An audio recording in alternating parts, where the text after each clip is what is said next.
The book of the prophet Obadiah. This is the shortest book in the whole Old Testament. It's a mere 21 verses. And at first glance, it does not look very promising. It's a series of divine judgment poems against the ancient people of Edom, which was a nation that neighbored Israel on the other side of the Dead Sea. However, there is way more going on here. So, first, here's the backstory. The people of Edom were unique because they had a shared ancestry with the Israelites. They both belonged to the family of Abraham, who, with Sarah, had their son Isaac, who, with his wife Rebekah, had two sons, Jacob and Esau. Now, the book of Genesis told us the story of these two brothers, and to say the very least, they had a tense relationship. They each later received the names Israel and Edom, which eventually became the name of the families that descended from them. And these families replayed the same difficult relationship of their ancestors.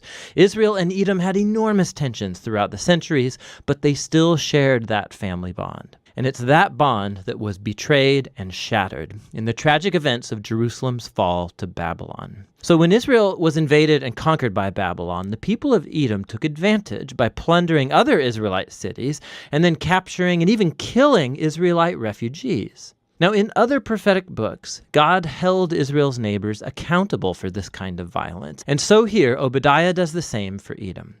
The short book has two halves. The first part is a series of accusations against the leaders of Edom, specifically for their pride and self-exaltation.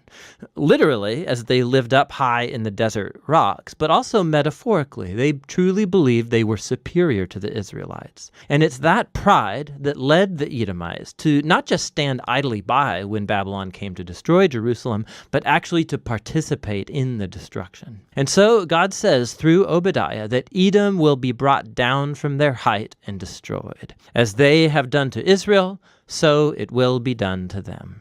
Now, right when you think you're going to hear more about how Edom will meet its doom, the topic suddenly shifts in verse 15. We hear this: "The day of the Lord is near against all nations." Now, why do we all of a sudden shift from Edom now to all nations? This verse is a hinge piece, and it links the first half of the book to the second half, where Obadiah announces the day of the Lord, but not only for Edom. He widens his focus to include all nations. And Obadiah says that all prideful nations that act like Edom will face God's justice in the same way. They'll fall from their prideful heights and come to ruin.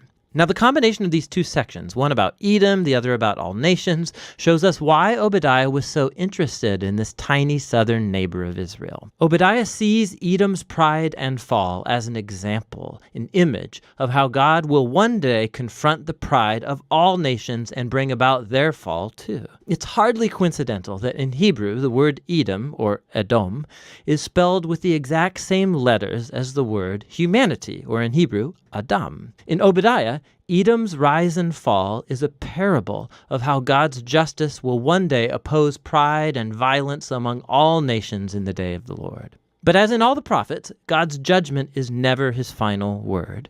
Specifically, remember the conclusion of the two books that came right before Obadiah, Joel and Amos. Joel had painted a picture of what will happen after the day of the Lord against all nations. He said that God would perform a new act of salvation in Jerusalem, and that all who humbled themselves and called upon him would be delivered. And in the conclusion of Amos, he said that after the day of the Lord has judged Israel's evil, God would raise up the house of David and build a new kingdom for Israel that would include Edom and all the nations called by my name. And so the book of Obadiah has been placed right after Joel and then Amos to expand on these very promises about the hope of God's kingdom over all of the nations.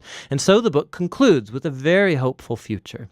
God says he's going to restore his kingdom over the new Jerusalem, that he'll repopulate it with a faithful remnant. And then from there, God's kingdom will expand to include all the territory and nations around Israel. And so this little book contributes to the larger portrait of God's justice and faithfulness that we're seeing in the prophets. The ancient pride and betrayal of the people of Edom becomes an example of the greater human condition, all of the ways that we betray and hurt each other in God's good world. But there's hope, Obadiah says. Edom's downfall points to the day when God will deal with evil in our world, but also bring his healing kingdom of peace over all the nations. And that's what the book of Obadiah is all about.